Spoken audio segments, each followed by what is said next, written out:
നമ്മുടെ തോട്ടിൽ ഇപ്പോൾ വൈകുന്നേരം ആയപ്പോൾ കുറച്ച് മീനെ കണ്ടിട്ടുണ്ട്. നമ്മുടെ പണ്ടുണ്ടാകുന്ന ഒരു കൂട കേട്ടോ, അതായത് ഒരു ഫിഷ് ട്രാപ്പ് കേട്ടോ. ഇതിന്റെ ടെക്നിക്ക് എന്നാണെന്നറിയാമോ? അതായത് നമ്മളിപ്പോൾ ഇങ്ങനെ വെള്ളത്തിന്റെ ഒഴുക്കത്തോട് ഇങ്ങനെ വെക്കും. മീനിലാണെങ്കിൽ ഇങ്ങനെ ഇറങ്ങി വന്നിട്ട് ഈ കാണുന്ന ഹോളിൽ കൂടെ മീൻ അങ്ങോട്ട് ചാടും. ചാടി കഴിഞ്ഞാൽ പിന്നെ ഇതിനകത്ത് ലോക്കാം, പിന്നെ തിരിച്ചിറങ്ങത്തില്ല സാധനം. ഓക്കെ, അപ്പോൾ ഇതുവഴി ഇങ്ങനെ മീനുകൾ ഇങ്ങനെ ഊർന്ന് ചെയ്തിട്ട് ആ ഗ്യാപ്പിലോട്ട് വീണോളും.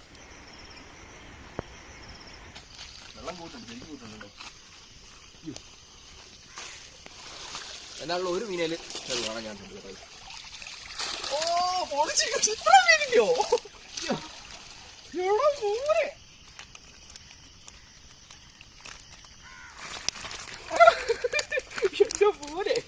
അത്യാവശ്യം നല്ലൊരു സൈസ് ഒരു പുള്ളനുണ്ട്. പിന്നെ പിടിച്ചു കഴിഞ്ഞാൽ അയ്യോ വറുത്താലുണ്ടല്ലോ, പൂളി ടേസ്റ്റ് ആയിരിക്കും കേട്ടോ. ഇതുണ്ട് ഗൗര എന്ന് പറഞ്ഞ മീനാണ്. കുറുവയൊക്കെയാണത്, നല്ല മുട്ടൻ കുറുവ.